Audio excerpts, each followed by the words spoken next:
오늘 에스겔 17장입니다. 보통 1장에서부터 한 3장까지는 에스겔이 선지자로 부름을 받는 장면이고요. 4장에서부터 11장까지는 에스겔이 파수꾼으로서 부름받아서 이 바벨론 포로지와 또는 예루살렘에 있는 유대의 백성들에게 이제 너희들이 종말을 심판을 받을 수밖에 없다. 그래서 왜 심판을 받을 수밖에 없는지 그 죄에 대해서 신랄하게 비난하는 장면이 4장에서부터 11장까지예요. 특별히 이 죄를 지적함에 있어서 어떨 때는 행동으로서 이렇게 이스라엘 백성들의 죄가 무엇인지 이렇게 행동으로서 보여주기도 하고, 또 어떨 때는 말로써 설교로서 어떤 이 이스라엘의 죄가 무엇인지를 선포하기도 합니다. 그리고 12장에서부터 꽤 긴 부분, 한 24장까지 이 부분은 이제 그 죄로 인한 심판이 어떻게 펼쳐지게 될 건지, 그래서 주로 이 유다와 그리고 예루살렘 그리고 바벨론 포로지에 잡혀져 있는 사람들에게 이제 심판이 어떻게 진행될 것인지 하는 것을 또 생생하게 묘사를 하게 됩니다. 근데 또 여기에서도 또 마찬가지로 어떤 식으로 이야기가 전개되느냐, 어떨 때 에스겔이 행동 메시지를 하기도 하고 입으로 말씀하기도 하고, 또 어떨 때는 비유로서 이 심판이 어떻게 이루어질 건지 선포가 되기도 합니다. 근데 이제 이 심판에 대한 선포를 하다 보니까 어떨 때는 이런 죄를 지었기 때문에 심판받아. 그래서 이 이스라엘의 죄가 거듭 반복적으로 이렇게 등장하게 되는 것을 볼 수 있어요. 자, 그래서 지금 우리가 지난 시간에는 그 음란한 음부의 비유로서 이스라엘 백성들이 왜 심판을 받아야 되며 그 심판은 어떻게 전개될 것인지 16장에서 음부의 비유를 통해서 보여줬습니다. 그런데 17장에는 또 역시 어떻게 시작되느냐, 17장 2절에 보면 인자야, 이거 에스겔입니다. 에스겔에게 하나님의 말씀이 임하여서 수수께끼 같은 말씀, 또 비유를 이스라엘 족속에게 베풀어서 선포하라 라는 말로 시작을 하게 됩니다. 지금 이 17장의 말씀도 어디에 연장이냐 하면은 우리 14장에 보시게 되면 이스라엘 장로 두어 사람이 에스겔에게 나와서 앉아있죠. 그래서 이 두어 사람, 이 바벨론 포로지에 있는 장로 두어 사람이 에스겔에게 나와서 미래가 어떻게 될 것인가, 아마 이걸 물으러 온 것 같은데, 미래에 심판이 있다.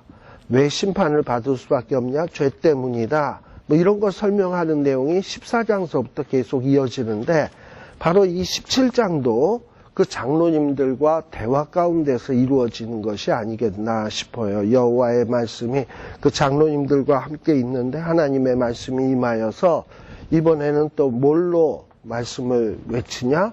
수수께끼, 비유를 통해서 이스라엘 족속들에게 말씀을 증거한다. 근데 이 17장에는 아주 이 독수리 2마리가 나와요. 독수리 2마리가 나오고, 그리고 포도나무가 나옵니다. 그래서 이게 처음에 언뜻 봤을 때 이게 왜 이런 얘기가 있지? 하고서는 아마 좀 의아하게 보일런지도 모르겠어요. 근데 이 포도나무를 두고 아마 2마리의 독수리가 이렇게 빙글빙글 날고 있는 모습입니다. 근데 3절에 보게 되면 첫 번째 독수리는 어떠하냐? 채색이 구비하고 날개가 크고 깃이 길고 털이 털이 많은 큰 독수리다라고 되어 있습니다. 이 독수리가 상징하는 것은 뭐냐? 요 17장 이제 후반부에 11절 이후에는 이 독수리에 대한 비유를 해석하는 내용이 나오거든요. 그 해석의 내용에 보게 되면 이 첫 번째 독수리가 상징하는 것은 느부갓네살 왕이다라는 거예요. 느부갓네살 왕. 그리고 또 7절에 보게 되면 또 다른 독수리가 나오는데 이번에 나오는 독수리도 역시 날개가 크고 털이 많은 큰 독수리다. 그런데 3절하고 비교했을 때 좀 더 이렇게 멋있게 생긴 독수리 같지는 않아. 3절에는 독수리가 어떠하냐? 채색이 구비하고 깃이 길고 이러면서 훨씬 더 형용사가 더 많단 말이죠. 형용해 주는 말이. 이런 걸 보면 첫 번째 독수리가 훨씬 더 화려하고 멋있다. 그래서 이 첫 번째 독수리는 누구냐 하면 느부갓네살. 또 7절에 나오는 독수리도 대단한 독수리이긴 한데 뭔가 느부갓네살만은 좀 못한 애굽을 상징하는 말이다라는 거예요. 자, 그렇다면 이 3절의 말씀은 뭐냐? 이런 아주 아주 멋있게 생긴 독수리가 여기 보면 3절에 보면 레바논에 이르렀다. 레바논에 이르러 가지고 뭐랬냐? 백향목의 높은 가지를 취해서 그 연한 가지를 꺾어 가지고 장사하는 땅에 이르러 상고의 성읍에 두었다. 뭐 이러고 얘기가 나와요. 여기 레바논이라는 말은 어떻게 보면 이 레바논 지금 이 레바논이라는 이 말은 어떻게 보면 이상적인 이스라엘 나라 땅을 이야기할 때 보통 레바논이라고도 이야기를 한단 말이죠. 그래서 어떤 이상적인 예루살렘. 근데 아주 이상적인 예루살렘에 멋진 이런 독수리 한 마리가 이르러서 뭐냐면 높은 가지를 취하여서 또 높은 가지 중에 연한 가지 끝을 꺾어 가지고 갔다. 이 연한 높은 가지는 아마 왕들을 얘기하는 것 같고요. 그 중에서 연한 가지는 뭐냐면 왕들 중에 어떤 하나, 좀 연약한 왕 하나를 꺾어 가지고 장사하는 땅에 이르러 갔다라는 거예요. 자, 이 얘기가 무슨 얘기냐? 이 바벨론이 이 예루살렘을 쳐들어와 가지고 2차 침공입니다. 제2차 침공에 쳐들어와 가지고 여호야긴 왕, 여호야김의 아들이었던 여호야긴 왕을 포로로 잡아가요. 좀 역사적 배경을 이야기하자면 이미 여호야김 왕 때 이 갈그미스 전투라고 바벨론하고 애굽 사이에 전쟁이 일어나 가지고 이 바벨론이 이제 이 중동 지역을 장악을 하게 되었거든요. 근데 이 장악을 할 때 예루살렘도 장악을 했단 말이에요. 그래서 이 예루살렘에 있는 왕 그리고 귀족들이 배반하지 못하도록 하기 위해서 어떤 왕족의 아들이라든지 또는 귀족의 자녀들을 인질로 바벨론으로 포로로 잡아갔습니다. 그런 사람들이 다니엘, 사드락, 메삭, 아벳느고 같은 이런 사람이에요. 그게 제 1차 포로라고 얘기를 해요. 자, 그렇게 해서 어떻게 왕들이 바벨론에게 충성하고 있었는데 이 여호야김 왕이 여호야김 왕이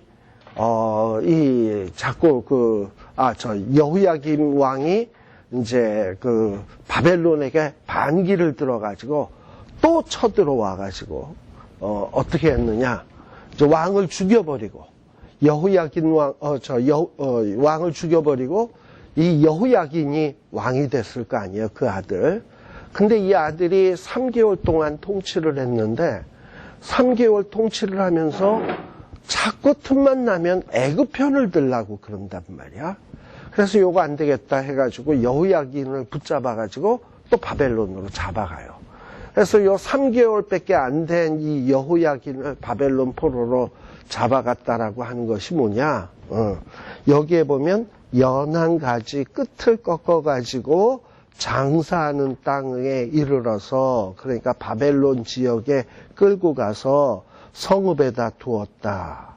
그리고 5절에 보면 그 땅의 종자, 그 땅의 종자는 누구냐 하면 이제 또 왕실 후손 가운데 한 사람, 왕실 후손 가운데 한 사람을 옥토에다 심었다. 이 옥토는 어디를 이야기하는 거냐면 하나님이 기업으로 주신 젖과 꿀이 흐르는 가나안 땅.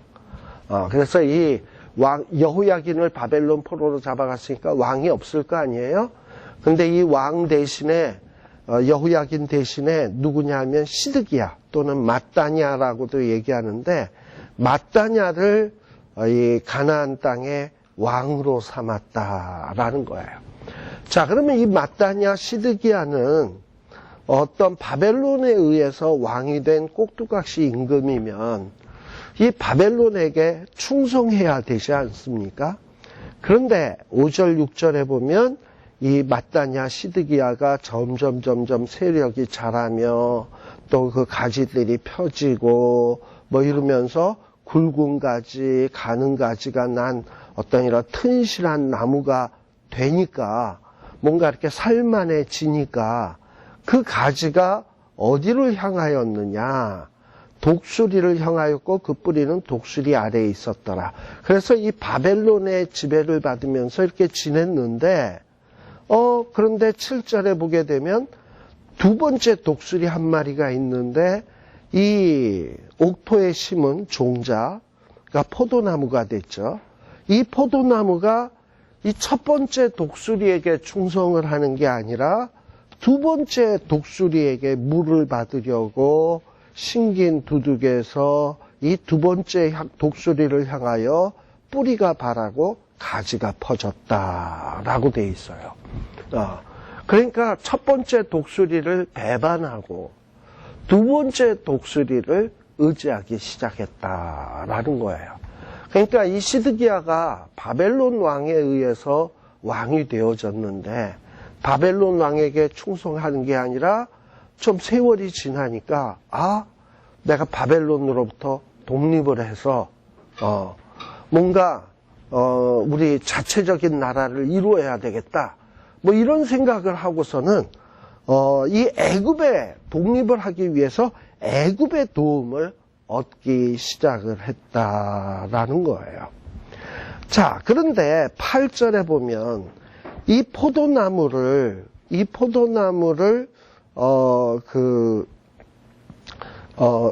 포도나무 이 독수리가 종자를 옥토에다 심은 이유는 무엇이었습니까? 이 가나안 땅 아까 몇 절이냐 하면 5절에 보게 되면 11가지 끝은 바벨론에 끌고 가서 바벨론의 도시에다가 포로로 잡아가서 포로 수용소에 두었는데 이 가나안 땅에는 종자 하나를 쥐어서 옥토에다 심었다 이 말이잖아요. 근데 그 옥토에다 심은 이유는 뭐냐? 8절에 보게 되면 그 옥토에 심은 이유는 그 가나안 땅에서 가지를 내고 열매를 맺어서 아름다운 포도나무를 이루어 가지고 누구를 기쁘게 해야 되냐? 그 포도나무를 심은 옥토에다 심은 누굽니까? 바벨론 왕을 기쁘게 해야 되는 거잖아요. 왜냐하면 바벨론 왕이 마따냐를 거기다 심었으니까.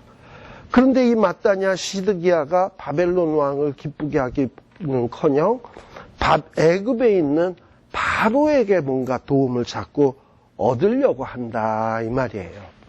그러니까 이게 그 당시의 국제 정세예요. 근데 이 국제 정세를 이제 하나님이 이용해서 지금 말씀을 증거하고 있는 거예요. 9절에 보게 되면 자 이렇게 충성해야 될 것에게 충성하지 아니하고 엉뚱한 것을 의지하는 자가 번성할 수 있겠느냐 이 얘기를 하는 게 9절이에요. 9절에 보면 그 충성해야 될 대상에게 충성해야 될 나무가 엉뚱한 것에게 뭔가 충성을 하려고 하는 이런 나무라면 이 나무가 번성할 수 있겠느냐. 원래 그 첫 번째 독수리가 이렇게 엉뚱한 것에 충성을 하면 그 뿌리를 빼버리고 실과를 따빼리고 나무를 시들게 하며 연한 잎사귀를 마르게 하지 않겠느냐.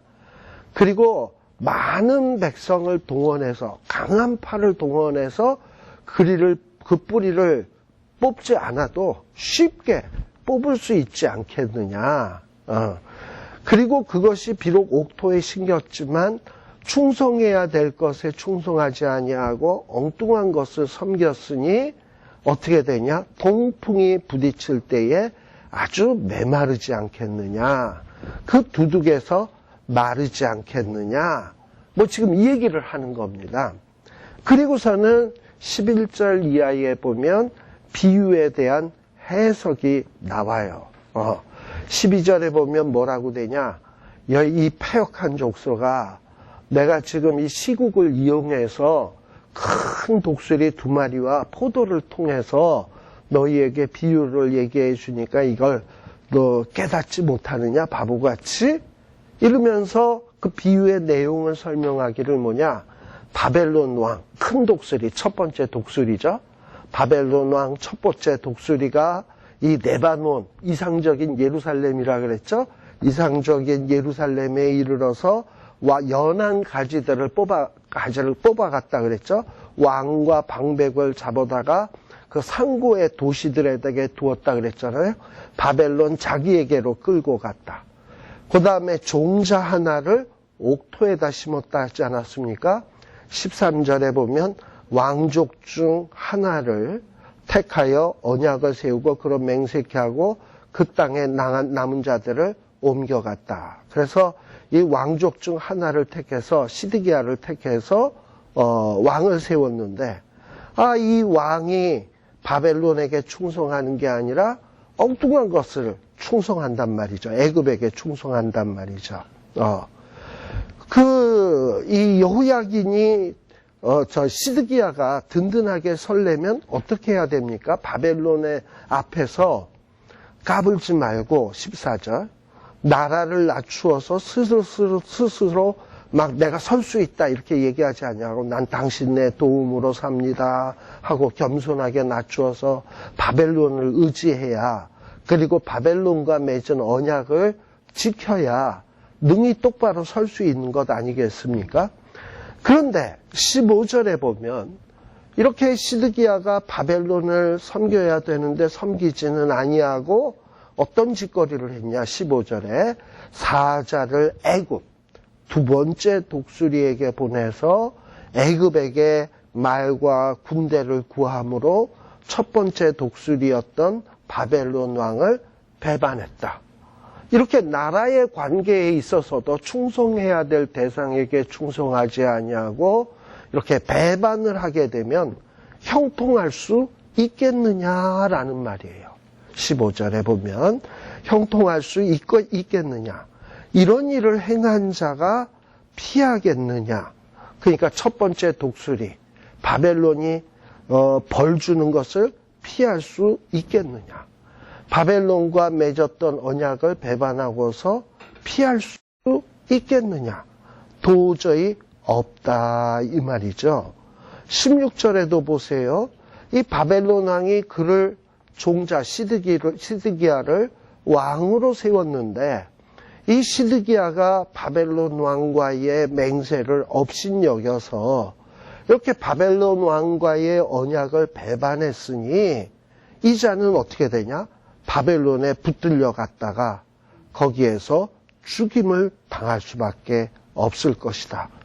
그리고 17절 바벨론 왕이 쳐들어와서 적들을 데리고 쳐들어와서 예루살렘을 함락시키기 위해서 토성을 쌓고 운제를 세우고 그리고 예루살렘에 있는 많은 사람들, 많은 유대의 백성들을 멸절하려 할 때에 애굽왕 바로가 이렇게 바벨론을 대항해서 이 유대 사람들을 도와줄 수 있겠느냐? 절대 없다라는 거, 도와주지 못한다라는 거예요. 이렇게 18절, 이 유다 나라가 엉뚱한 애굽하고 언약을 맺었기 때문에, 그리고 바벨론과의 맹세를 업신 여겼기 때문에, 바벨론과의 언약을 배반했기 때문에 이 모든 일이 이제 이런 모든 심판의 일들이 행하여질 텐데 절대 그 심판은 피할 수 없다. 요까지가 비유에 대한 설명입니다. 자, 근데 이런 비유를 왜 했냐? 19절에 보세요. 진짜 중요한 내용은 19절이에요. 그러므로 자 이렇게 비유를 얘기를 했고 비유에 대한 설명을 했어요. 비유와 비유에 대한 설명이 뭐였습니까? 결국은 충성해야 될 대상에게 충성하지 아니하고 엉뚱한 존재에게 충성했기 때문에 이 자는 심판을 받을 수밖에 없다는 거 아닙니까? 그러므로 그래서 19절에 보면 그러므로 여호와가 뭐라고 얘기하냐? 이스라엘 백성들이 누구와 맹세를 했냐 하면 여호와와 맹세했어요. 무슨 맹세? 우리는 여호와의 말씀을 잘 지키겠습니다 하고선 맹세했다 이 말이죠. 우리 그 맹세가 어디 나오나 한번 볼까요? 출애굽기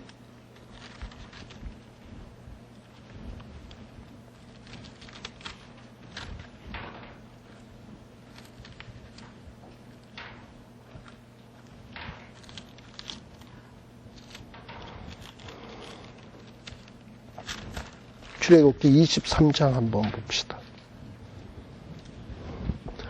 24장, 출애굽기 24장 7절.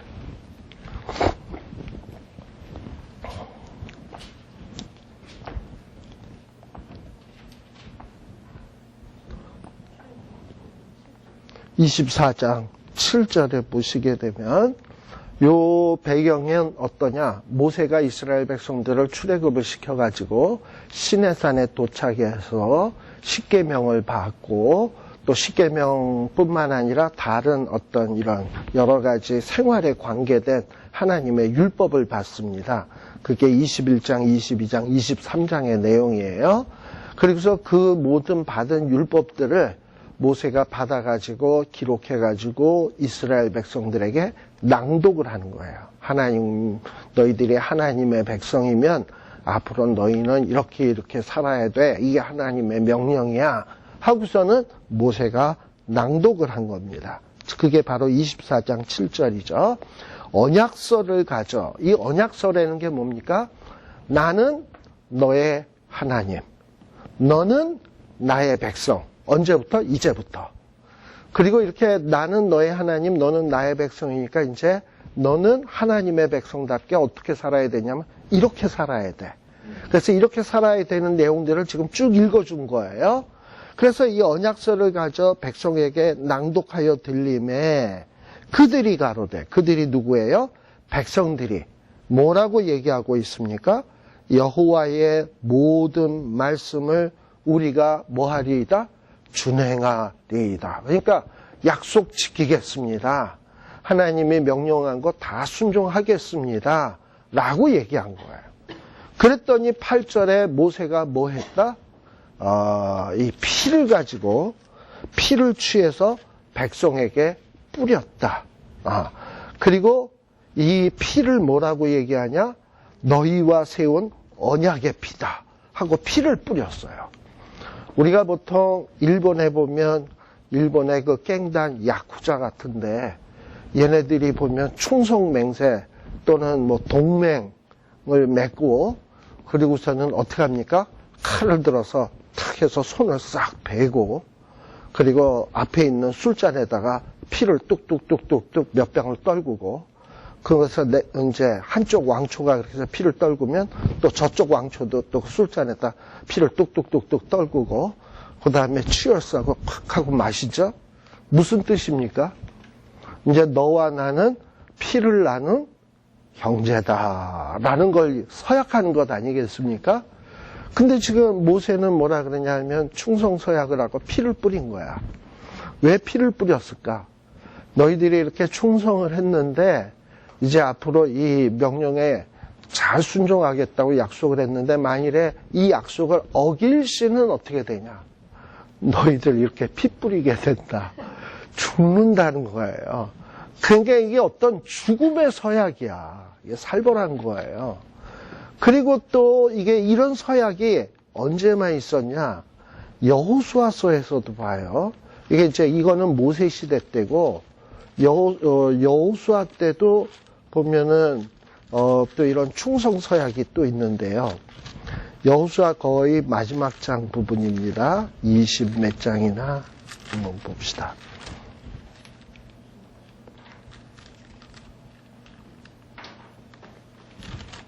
예. 24장 봅시다. 24장 14절서부터 보세요. 자, 24장 14절에 보면 여호수아가 뭐라고 얘기하냐? 그러므로 이제는 여호와를 경외하며 성실과 진정으로 그를 섬길 것이라. 그리고 이제 너희들이 강 저편, 그러니까 아브라함이 갈대아 우르에 있을 때 그때 우상 섬겼는데 그런 우상 섬기는 일 하지 말고, 그리고 너희들이 출애굽하기 전에 애굽 땅에 있을 때 애굽 땅에서도 너희들이 우상을 섬겼는데 그 우상을 제하고 이제부터는 출애굽을 해서 가나안 땅도 얻었으니 누구만 섬겨라? 여호와만 섬겨라. 그리고 여호수아는 15절에 보게 되면 야, 너희들이 근데 여호와 섬기는 게 별로 너희들에게 이익이 없고 좋다고 생각 안 해? 그리고 너희들이 다른 신이 더 좋은 것 같아? 그럼 그런 자를 섬겨. 그러나 15절 끝에 보면 그러나 너희들이 다른 신을 섬긴다 할지라도 나 여호수아와 내 집은 누굴 섬기겠다? 여호와만 섬기겠다. 그랬더니 이 얘기를 들었던 백성들도 나도 질세라 하고서 뭐라 그러냐? 우리가 여호와를 버리고 다른 신을 섬기는 일은 우리가 결단코 하지 않겠습니다. 라고 호언장담하고 있어요. 그리고 또 뭐라 그러냐? 또 쭉 넘어가서요. 24장 24절에서도 보면 백성들이 뭐라고 얘기하냐? 여호수아에게 말하되 우리 하나님 여호와를 우리가 섬기고 그 목소리를 우리가 청종하리이다 하고서는 이렇게 약속을 했단 말이죠. 이게 약속이에요. 자, 그런데 이렇게 하나님과 맺었던, 충성스럽게 맺었던 이 약속들을 어찌했냐? 19절에 보게 되면 이제 에스겔 17장 19절로 돌아와 보면 이렇게 막 맹세하며 약속을 해놓고서는 뭐라고 얘기하냐? 그 맹세를 아주 업신여기고 우습게 여기고 하나님과의 언약을 배반하였다. 이렇게 하나님과의 언약을 배반했으면 아까 모세 때의 언약에 근거하면 어떻게 돼야 됩니까? 피 뿌려져야 되는 거지. 그렇죠? 그리고 이렇게 또 하나님의 언약을 어겼으니 저주가 임해야 되는 것 아닙니까? 그래서 하나님께서 20절 이하에 뭐라고 얘기하냐? 너희들이 이렇게 하나님과의 언약을 아주 배반하고 지키지 않았기 때문에 하나님이 그물을 베풀고 올무를 주고 바벨론으로 끌고 가서 그 반역한 그 반역의 죄를 바벨론에서 물을 것이다 라는 거예요. 그래서 이 심판을 하시겠다라는 거예요. 그리고 이렇게 하나님의 심판을 할 때 21절 바벨론을 통해서 심판을 하는데, 바벨론 군대를 통해서 심판하는데 그 심판받을 때 도망한 자들은 다 어떻게 되느냐? 칼에 엎드려진다. 또 남아있는 자들은 세계 각처로 흩어지게 될 거다. 그래서 쫄딱 망한다는 거지. 그래서 이렇게 언약을 지키지 않아서 쫄딱 망하게 될 때 비로소 사람들이 뭘 알게 된다? 하나님이 그때 분명히 언약을 어기면 망한다 그랬는데 정말 하나님이 그렇게 말한 대로 되는구나 이러면서 여호와, 약속을 지키시는 여호와가 이런 말씀을 하신 것을 다시 한번 똑똑히 알게 된다라는 얘기예요. 자, 그러니까 뭐 내용은 가만히 보면 뭐 어려운 내용은 아닙니다. 언약을 맺었으면 언약을 맺은 대상과 충성을 해야 돼요. 근데 이스라엘 백성들은 이 바벨론이 쳐들어와서 바벨론 왕이 시드기야를 왕에다 세우고 너 이제 말 잘 들어. 그래야 왕 할 수 있어. 이랬는데 이 왕이 바벨론 왕의 말을 안 들었다 이 말이에요. 그래서 엉뚱한 것을 의지했다 이 말입니다. 그러니까 처맞은 거예요. 똑같이 하나님과 하나님의 백성이 어떤 약속을 맺었으면 하나님의 백성은 하나님께 충성을 해야 돼요. 근데 하나님께 충성하지 않냐고 엉뚱한 데다가 손을 뻗쳐서 도움을 얻으려다가 보면 어떻게 된다? 처맞는다. 그러니까 세상 이치가 그러하고 하나님 나라의 이치가 그러하다 이 얘기예요. 근데 이런 이치가 오늘날 우리 현실적으로 우리 지금 대한민국에 벌어지는 일 아니겠습니까? 뭡니까? 한국과 미국 오래전서부터 동맹을 맺고 피로 결속된 관계 아니겠습니까? 그러면 누구에게 충성이라고 얘기하지 맙시다. 그냥 충성하면 우리나라가 너무 비참해지는 것 같으니까 충성이 아니라 뭔가 이렇게 약속의 신실함을 보여야 되잖아. 동맹을 맺었으면 동맹을 맺은 관계에서는 피차 신실해야 되잖아. 한쪽만 신실해서는 되는 거 아니거든. 그러면 어떤 약속을 맺은 대상에게 신실하고 믿음을 주는 행동을 보여야 되는데 어떤 속으로 딴 생각을 하고선 엉뚱한 데다가 사랑해서는 안 될 사람, 충성해서는 안 될 사람 이런 것에다가 도움을 쓱 뻗기 시작을 하면 이 첫 번째 맹세한 자가 얼마나 마음이 섭섭하겠으며 이 맹세를 깨? 그러고서 하나님이란다. 그 첫 번째 맹세를 한 상대국이 가만히 있겠습니까? 근데 그 상대국이 보통 존재냐? 큰 독수리래. 미국의 상징이 뭐지? 큰 독수리래. 그리고 채색이 구비하고 아주 깃털이 크고 큰 독수리에게 원래 의지를 해야 되는데 이 큰 독수리에게 의지하지 않냐고 사입이 짝퉁 독수리. 사입이 짝퉁 독수리가 누굽니까? 뭔가 우리가 항상 만년 G2가 돼서야 되겠냐? 우리도 지완이 한번 돼봐야지 해가지고 1대1로 뭐 해가지고 뭔가 세계를 주름 잡는 어떤 이런 패권 국가가 되려고 하는 독수리 비슷한 나라가 있잖아요. 그래서 이 독수리 나라가 큰 항공모함을 만들면 자기네들도 질세라 비슷한 항공모함 만들고 뭐 큰 독수리가 스텔스기 만들면 그 어떤 정보 빼다가 자기네들도 짝퉁 스텔스기 만들고 그런데 그런 어떤 사이비 독수리에게 손을 뻗어가지고 도움을 받으려고 한다? 글쎄, 그렇게 되니까 이렇게 되면 어떻게 되느냐? 지금 이 옛날에 그 역사 속에서도 바벨론과 애굽이 있는데 애굽은 망해가는 나라, 애굽은 떠오르는 나라 이런데 얼마나 똑같아요. 그런데 이렇게 유다 나라가 엉뚱한 데 의지하다가 망할 수밖에 없다는 거예요. 그 어떤 국제 관계도 그렇고요. 하나님과의 관계도 마찬가지라 이 말이에요. 하나님과 이 세상 사탄의 세력하고는 이게 비교가 안 되잖아. 근데 사탄은 항상 내가 하나님이다. 하나님이 척하려고 그러잖아요. 그래서 요한계시록에서도 성부, 성자, 성령 하나님을 모방해가지고 지들이 어떻게 합니까? 용, 적그리스도, 그 다음에 거짓 선지자.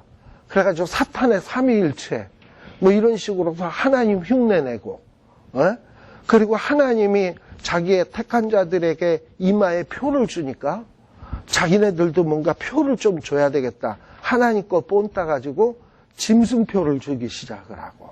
그래서 하는 짓거리가 비슷하게 해. 근데 이런 짝퉁에게 속아가지고 사람들이 짝퉁이 달콤한 말로 유혹을 하니까 너 우리에게 도움을 요청하면 내가 너를 더 강하게 해줄게. 너를 독립하게 해줄게. 너를 자유롭게 해줄게. 너를 행복하게 해줄게. 이러면 그런가 해가지고 헬렐레 해가지고 손을 이쪽에 뻗어야 되는데 이쪽으로 슬그머니 뻗다 보니까 어떻게 된다? 쳐맞는다 그러면. 그럼 그때 쳐맞고 난 다음에 하나님이 그러지 말라고 그때 언약을 맺었었는데 여호와만 섬기라라고 얘기했는데 만일에 여호와만 섬기지 않냐고 엉뚱한 거 섬기면 벌 받는다 그랬는데 그렇게 얘기를 했는데 그때는 얘기로만 알고 있었죠. 근데 실질적으로 지들이 어기고 언약을 어기고 그랬더니 쳐맞았단 말이지. 쳐맞고서는 그때서는 어떻게 되냐. 머리로만 말로만 들어서 알고 있던 것이 경험적으로 깨닫게 된 거야. 쳐맞는다 그랬는데 이게 빈말이 아니었구나. 진짜였구나. 하고서는 맞고 난 다음에 하나님은 여호와구나 라고 깨닫게 된다는 거예요. 하나님은 여호와 맞습니다. 여호와라는 얘기가 뭐라고요? 약속했으면 하나님은 지켜요. 그러면 우리는 그 약속을 말로 할 때 그걸 그냥 가벼운 말로 들어서는 안 돼. 아주 무게 있는 말로 받아들여야 돼. 그리고 그걸 마음에 늘 새겨야지 그 말을 가볍게 생각하고 설마 뭐 말은 저렇게 해도 그냥 저거 뻥이겠지. 그냥 겁주기 위해서 하는 얘기야. 우리 보고 자기 편 하라는 얘기겠지. 이러고서는 그 말을 가볍게 생각하고 엉뚱한 짓 하게 되면 낭패를 본다라는 거예요. 바로 이스라엘 백성들이 이렇게 역사적으로 바벨론에게 패망을 하고 무서운 심판을 당하는 이유는 뭐냐? 이렇게 하나님과 언약을 맺어놓고 그 언약을 가볍게 여기고 없수히 여기고 멸시하고 안 지키고 했기 때문에 그 역사가 흘렀을 때 이제는 말이 아니라 그 말한 대로 성취되는 것을 봤을 때 뭘 깨닫게 된다? 하나님은 말로만 약속하시는 분이 아니라 말로 약속을 했으면 행동으로서 반드시 성취하시는 분이구나 라는 것을 마지막 종말의 때에 깨닫게 된다라는 얘기입니다. 참 무서운 얘기죠. 그죠? 네. 자, 그런데 우리 하나님께서는요, 요 17장 뒷부분에 보게 되면 22절서부터는 근데 요 21절까지 나온 내용하고는 좀 다른 내용이 나와요. 거기 보면 백향목 꼭대기에서 높은 가지를 취한다. 그리고 심는다라는 거예요. 이 백향목 꼭대기라고 하는 것은 어떻게 보면 이 유다 나라의 왕실을 얘기하는 겁니다. 어떻게 보면 다윗 왕조 같은.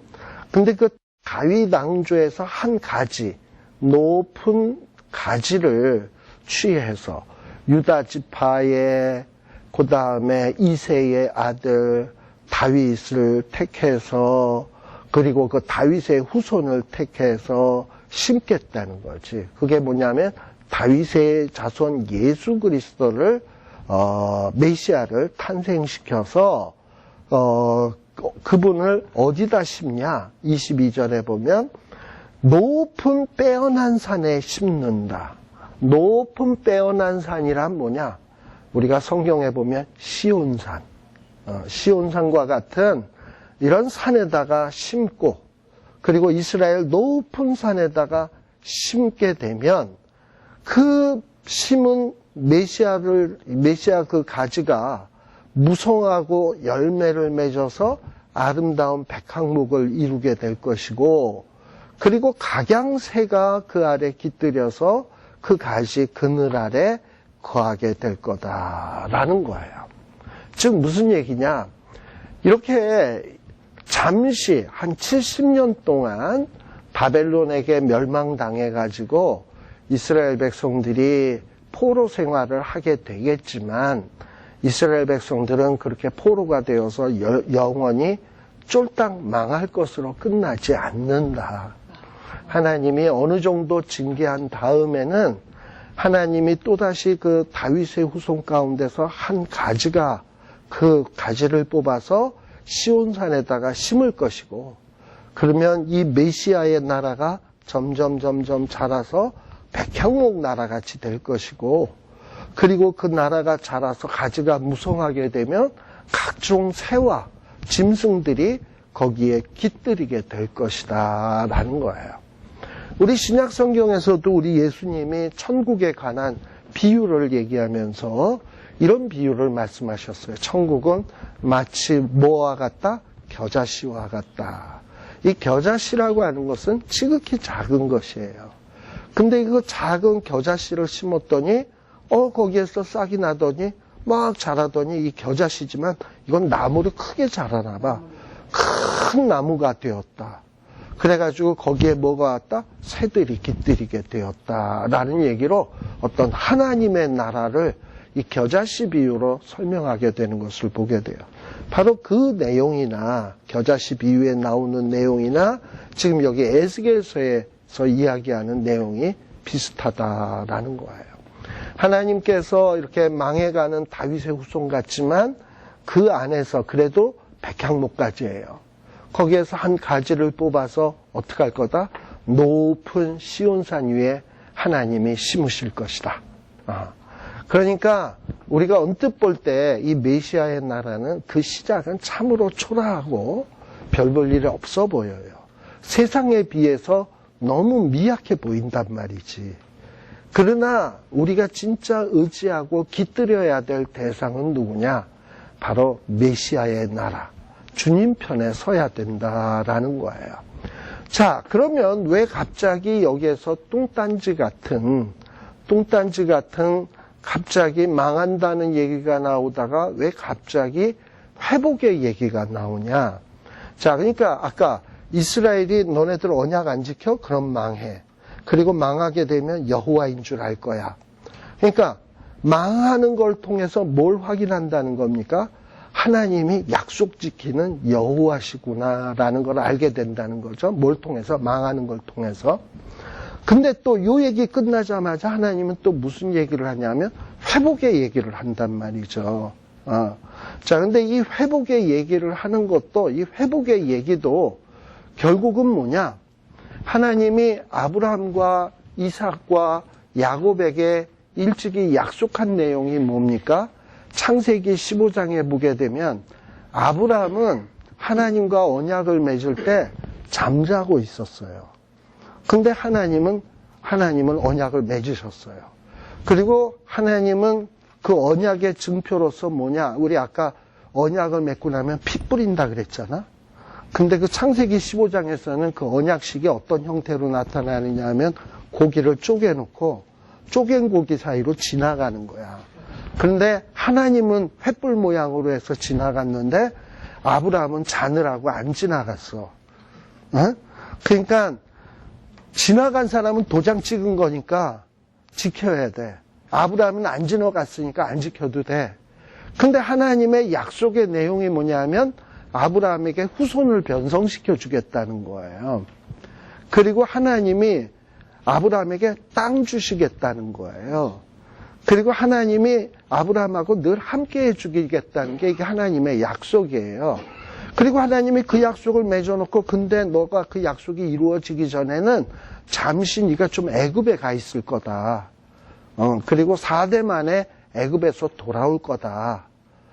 그리고 그 다음에 이제 그러고 나서야 땅을 얻게 되고 이렇게 될 거다. 근데 그 땅을 아직 못 얻는 것은 아모리족 속의 죄악이 아직 차지 않았기 때문이다. 뭐 이런 얘기들을 쭉 한단 말이지. 그리고 하나님 약속 맺고 휙 지나간 거예요. 하나님은 그 약속도 지켜야 돼.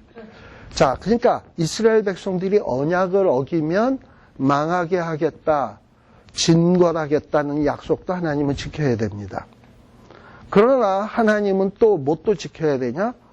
망하게 완전히 냅둬서는 안 돼. 이스라엘 백성을 번성시켜야 돼. 그리고 또 뭘 해야 되냐? 땅도 줘야 돼. 그리고 함께 해야 돼. 이 약속도 지켜야 돼. 그러니까 하나님이 이 약속도 지켜야 하나님이 진정 뭐가 될 수 있냐면 여호와가 될 수 있는 거예요. 그러면 하나님이 이렇게 회복의 약속은 어떻게 지키냐? 이렇게 죄 지은 백성하고 참 이게 하나님의 이런 걸 보고 신의 한 수라고 얘기하는 거야. 하나님. 이게 뭐냐? 이 하나님이 이스라엘 백성과 맺은 약속을 지키려면 하나님이 함께 하려고 하면 죄가 있으면 안 되거든. 그러니까 이 죄 문제를 없어야지만 이거 약속을 지킬 수 있는데 죄 문제 해결하는 건 죽음이에요. 죄의 싹은 사망이니까. 누군가 죄 문제를 해결하려면 죽어야 돼. 그래서 하나님이 쓰신 게 뭐냐면 자기 독생성자 예수 그리스도를 이 땅 위에 주셔서 그분을 우리 대신 죽게 해서 죄값을 치르게 해서 하나님이 함께 할 수 있는 조건을 이룬 거예요. 바로 이 연한 가지를 시온산에다 높은 산에 심었다. 이 얘기는 뭐냐? 하나님이 우리와 함께 할 수 있는 조건을 이루기 위해서 사람은 이제 더 이상 할 게 없어. 망했으니까. 그리고 할 능력도 없어. 그러나 하나님이 주권적으로 어떻게 하냐? 가지를 하나 택해서 높은 산에다 심고 그걸 자라게 해서 큰 나무가 돼서 이제 새와 모든 짐승들을 거기 모이게 하겠다는 거야. 이건 이제 인간이 하나님의 언약을 순종하냐 안 하냐와의 관계없이 그냥 하는 거야.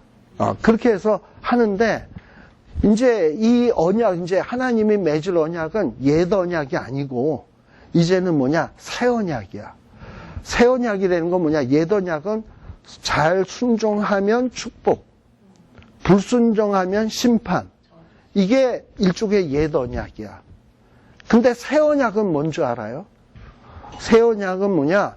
하나님이 세상을 이처럼 사랑하사 독생자를 주셨으니 누구든지 저를 믿는 자마다 멸망치 않고 영생 얻는다. 그래서 새 언약은 뭐냐면 예수를 믿으면 돼. 어떤 계명을 지키는 게 아니라 아, 예수님이 나 때문에 세상에 오셨구나. 날 위하여 십자가 지셨구나. 그걸 믿으면 돼. 이제 순종이 아니라 믿으면 돼. 그러면 어떻게 된다? 멸망치 않고 영생을 얻는다. 옛날에는 순종이라는 게 순종할 때만 어떤 효과가 있고 아무리 100을 순종하다가도 99까지 순종을 하다가 마지막 100번째 불순종을 하면 말짱 꽝이에요. 근데 예수를 믿으면 100가지를 불순종했어도 예수를 믿고 회개하고 예수를 믿으면 100가지가 완성이 되는 거야. 이거 새로운 시스템인 거야. 이런 걸 가리켜서 새 언약이라고 얘기하는 거예요. 그래서 옛 언약이나 새 언약이나 둘 다 공히 뭘 얘기를 하는 거냐 하면은 하나님이 이 새 언약이든 옛 언약이든 하나님은 다 성취하시겠다는 거야. 근데 옛 언약은 조건부적인 언약이었고 새 언약은 하나님이 무조건적으로 준 언약이에요. 근데 뭐 옛 언약은 구약 시대에만 그랬다? 아니에요. 아브라함이 아까 잘 때 하나님이 일방적으로 이미 맺었다 그랬잖아. 그러니까 하나님이 함께 하겠다, 땅 주겠다, 그리고 후손 번성케 하는 거, 이거를 얘네들이 어떤 순종하고 계명을 지킴으로써 이걸 준다 그러면 절대 못 얻는데 하나님 그거 알아. 그래서 하나님은 아브라함이 잠잘 때 쪼갠 고기 사이로 지나간 거예요. 얘는 못해. 그리고 지나간 거야. 그러나 이스라엘 백성들에게 어떤 이스라엘 백성들의 무능함을 깨우치기 위해서 너희들이 얼마나 언약을 순종할 수 없는 존재인지를 알게끔 하기 위해서 일단 계명은 주는 거야. 봐. 너희들 실력으로는 안 되지. 이제 내가 할게. 이게 하나님이 어떤 이 구원사를 이루어가는 이런 하나님의 플레인이다라는 거를 좀 여러분들이 크게 보시고 왜 그런 맥락에서 에스겔 17장이 나오는가 하는 거를 보시면 충분한 이해가 되지 않을까 싶습니다. 잠시 쉬었다 가겠습니다.